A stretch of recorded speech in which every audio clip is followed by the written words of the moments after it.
Which one's good? Okay, so I've been using Windows 11 for some time now, and it's been about 5 months. Oh, wow!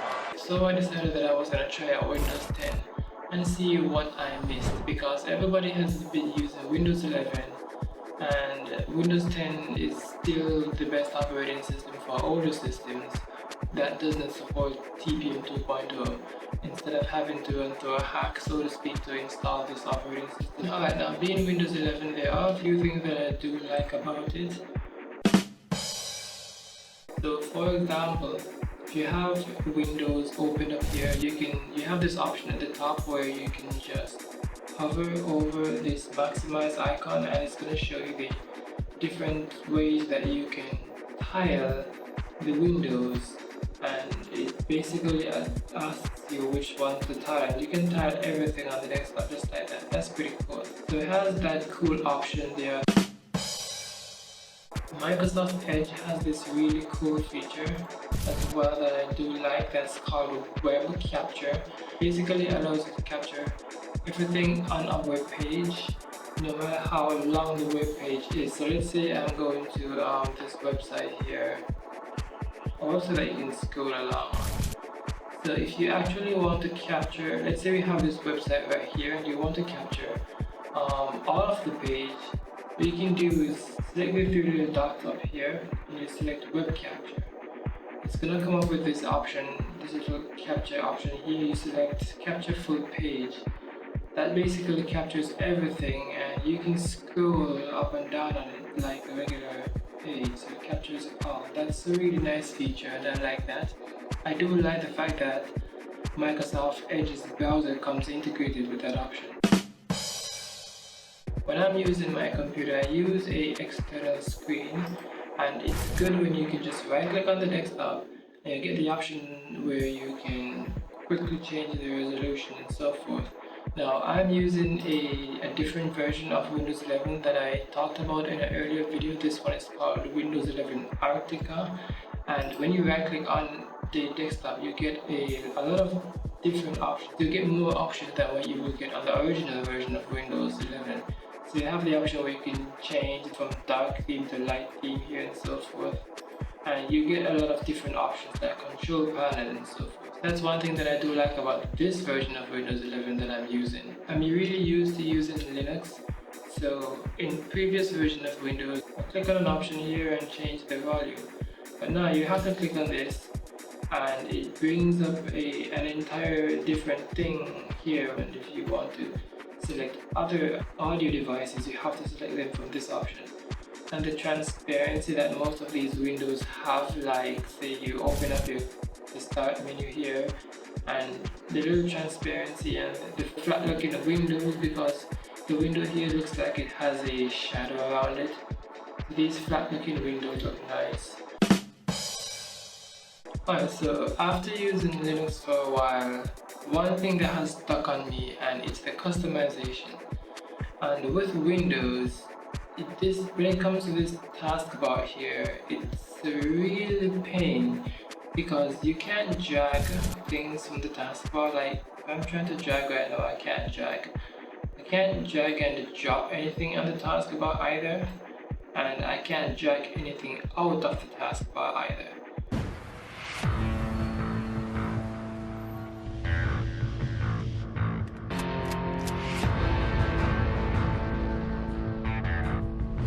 Now these icons that are over here, they're basically stuck here and they can't go past where you see this thing here, which is Meet or whatever this chat, whatever this thing is that comes with Windows, and you cannot right click it to select it or to get rid of it or any of the other options here.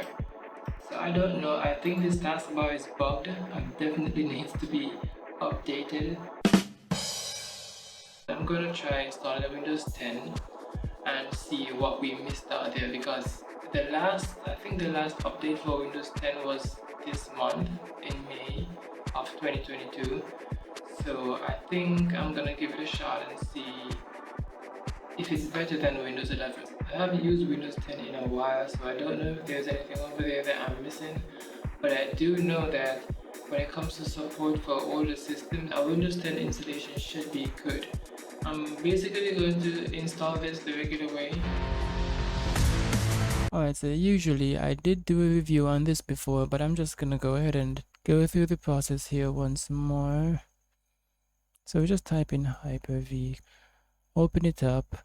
Okay, first we connect server, no, local computer, new virtual machine.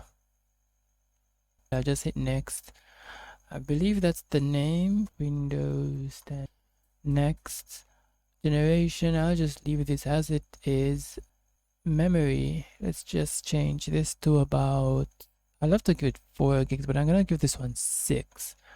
Use dynamic memory for virtual machine. I think I will not do that. Connection, okay, default switch. Let's see if this works.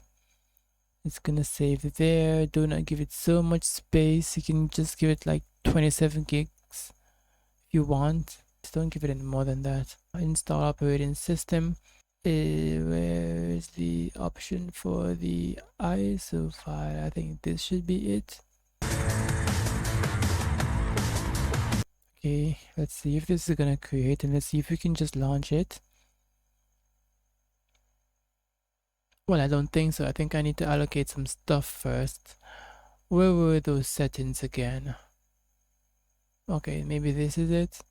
I will change the CPU from 1 to 2, and I think everything else should be fine. So let's just try launching it and see what happens. I think is it connect or start? Let's just try start. I think start should connect it. Okay, it popped up here. And let's see what we have. Will this just launch like a regular easy virtual machine, or do I have to do some extra configurations? Okay, Microsoft is taking the installation of his little brother very nicely. Let's keep that as default. Install now. Setup is starting. Alright, accept the terms. Next. Custom installation. Yes, all of that. It's telling me that we need to have at least 30 gigs to install this, so I gave it 27. Don't care. You will not use more than 15 gigs, I think. So go ahead and install. Alright, so we're installing Windows 10. I'm gonna leave this, and I'll see you guys shortly when this is done. It's finally finished installing after waiting about 72 hours. I mean, I wasn't timing it, but the time that took, I feel like I could have installed 2 Linux distributions, because I have installed Linux distros inside virtual machines before, and they definitely did not take this long, even on less hardware. So it's saying to press the key to boot from CD. Let's just hit the space bar and see what happens. Okay, it's booting into Windows. Now let's see what it's gonna do. I think it's gonna have us go through this extremely long, we're setting things up for you. So let's see.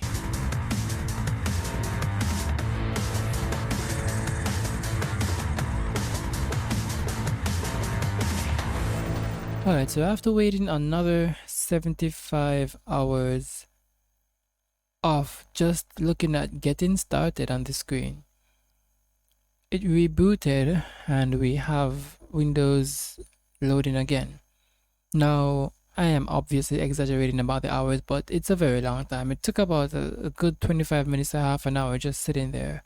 Now, if you're installing this on your hardware, it might be a little bit faster because I'm doing it inside of a virtual machine right now, but it does take a lot longer than if you're installing a Linux distribution. That's one thing for sure. Okay, and another loading screen. Wonderful. These are some of the reasons why I usually use different editions or different versions of Microsoft's operating systems, versions that other persons have edited, and they've done all the hard work that I would have done if I was going to do it, where they basically disabled a lot of telemetry services and cleaned up the OS and make it quicker to install and boot into and use overall. Guys, this is unbelievable. I have never seen anything like this. So I'm here waiting at just a moment, and it feels like another 15 to 20 minutes. So is it because this is a virtual machine why this takes so long? I can remember that we installed Manjaro on this same Hyper-V, and how long did it take? Maybe 15 minutes the most.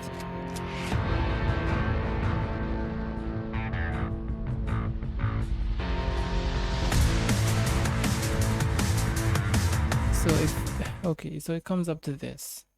It comes up to where we can select our language or, okay, keyboard's different. Yeah, skip.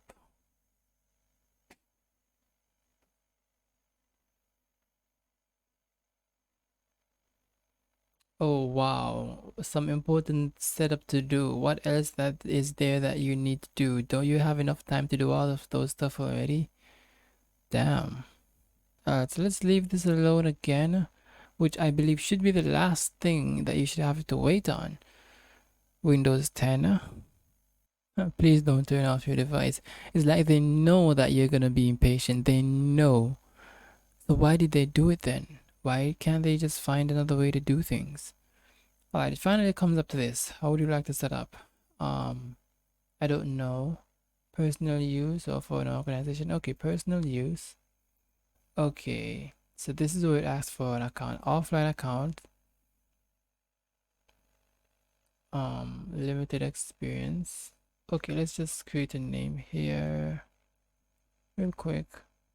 No password. You don't have to put in any password, just hit next and I think it should just go through fine. Oh wow, a lot of things. A lot of things to turn off. Yep, anytime you're doing a Windows 10 installation, please make sure to disable all of those. Or I think I'm gonna check out where you can get some stripped down versions of Windows 10 and throw them in the description of this video. What do we have here? Let's customize the experience. All of these things just regular stuff that you should be able to do on your computer. So what kind of customization will this be? Okay, let's just choose a few of these. Let's just choose everything. Let's just see what is this? That's I'm not familiar with that. I haven't installed Windows in a while, but like Cortana do things, no. Okay, hi. But I thought you've already done that.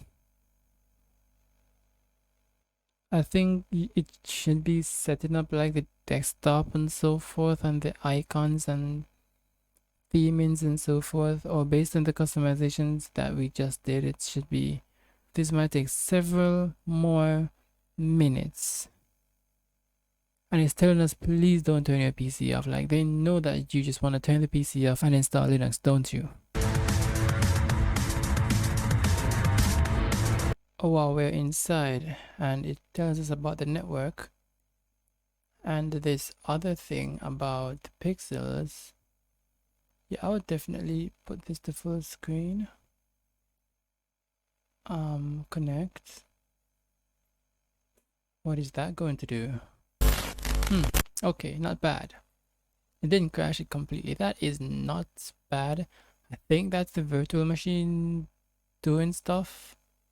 I don't think that was native to Windows. I think that was the virtual machine doing stuff now. This is not bad.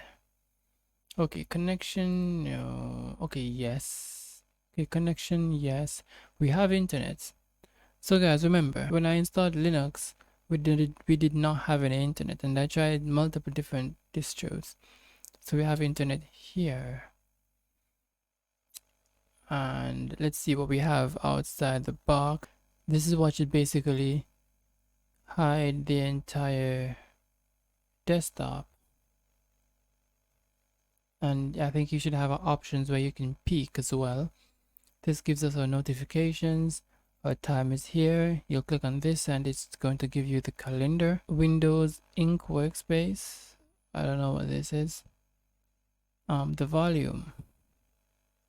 nice and simple volume. You just get your volume.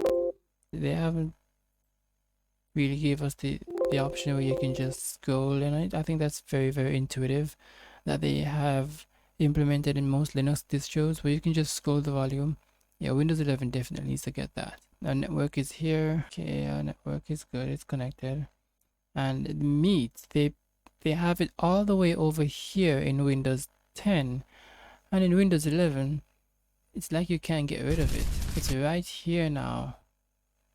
So and it's called Chat. I think this is the same thing as Meet right now. You can't get rid of it. And then you have your other options like Defender and OneDrive here, which is turned off by default. So this is the Microsoft Edge browser that I opened up.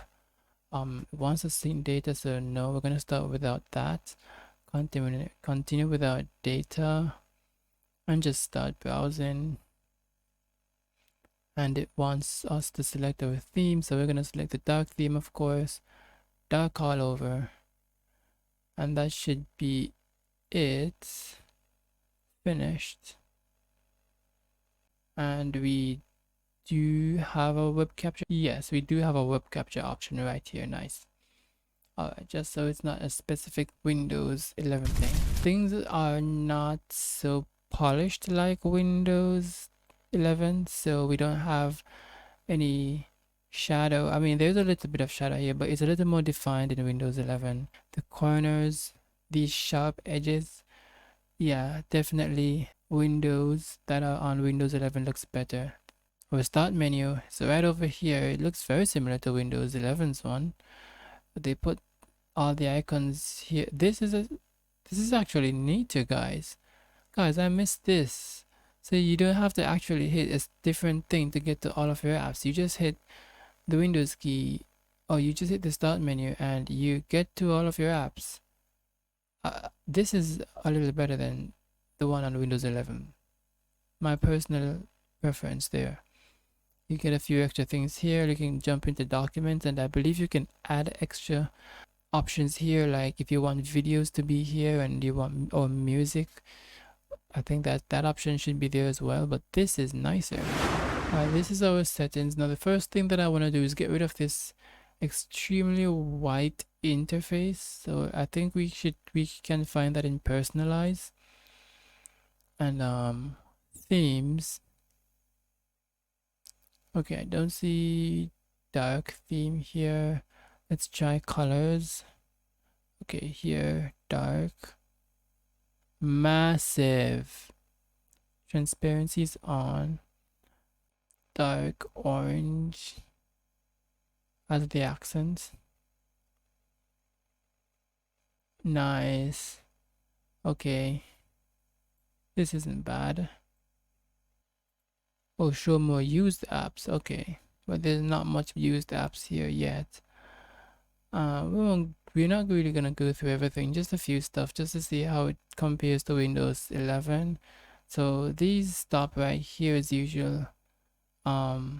Search bar, this big long search bar. I think we can remove that with search hidden. Nice, that's pushed over. So you can also remove the workspace. Oh, that thing. You can remove it from there. Okay, and let's see what else do we have. Show task button. Okay, so you can remove that too. And show Cortana button. So you can have an entirely clean interface. This is fairly clean. Things are stuck over here. I think I'll remove this and this. And probably if I'm gonna be using Microsoft System and I'm going to be using their browser, I think I just leave it and my file explorer there, and maybe 2 or 3 applications that I use, and I'll leave it like this. This is not bad. Very minimal. Very minimal. This is not bad. How it compares to Windows 11, it definitely does not look as polished as Windows 11 in terms of the transparency with like the start menu and the rounded corners and so forth, and the option where you can multitask. The multitasking option is not here, but aside from those things, it seems pretty fine. I know that this is gonna run a lot better on a lot of other older systems, and you're not really getting much. Really, if you just use your computer for a few main stuff, you're not really getting much with Windows 11. So, not bad, I'd say. So that's kind of going to end this review of Windows 10. To be honest, it doesn't feel much different from Windows 11 aside from this. It does feel a little bit snappier. Like it doesn't things the animations are not there. Right, so Windows 11 has a few extra things like pop-ins, the animations, and this is what I'm talking about with Windows 11 when you maximize and you minimize. So that's one polished difference. With Windows now, things are not necessarily like that. So they just come up and they go, and that can feel a little bit snappier. It's going to be a little bit less intensive on your system. So I would still recommend it up to this date. Okay, now put everything aside, guys. All the benchmarking enhancements that they say that Windows 11 comes with. Let's just talk about Windows 11 for the regular person who is probably your grandpa or your aunt. She doesn't know anything about a computer, and you're gonna get her a Windows computer. Just to be honest, the multitasking is implemented well. They have good support for Xbox games within their Microsoft Store, so game enthusiasts will appreciate that. Android apps now run on Windows 11, although they don't fully support all the Android apps. The animations and the glossy look of Windows looks pretty. It looks nice out of the box. But if you should peel away that top layer and go 2 or 3 layers down, like in the control panel and so forth, you'll realize that it's that same ugly Windows 7 that we're all used to from way back in the days. They haven't really done much with it. It's that same white skeleton that they just put some clothes on and call it Windows 8, Windows 10, and Windows 11. But let's say you're someone who doesn't really care about that. You don't really want to use your computer for gaming. You have an Intel GPU. You don't have a discrete graphics card. You don't really care much about the Android applications working on your computer because you use iPhone, or let's say you have an Android phone and you don't really have the need to use Android apps on your computer. If you don't care about all those things and you're already using Windows 10, I highly recommend that you keep the operating system that you're using. There is really no need to upgrade because there are going to be a lot more restrictions with Windows 11. It's only going to get worse because right now, if you don't have a Microsoft account, you can't set up Windows 11. And this is going to be for laptops. If you're purchasing a computer for the first time and you're going to be setting up Windows 11, if you don't have a webcam on the computer that has no less than 720p quality, you will not be able to set up Windows.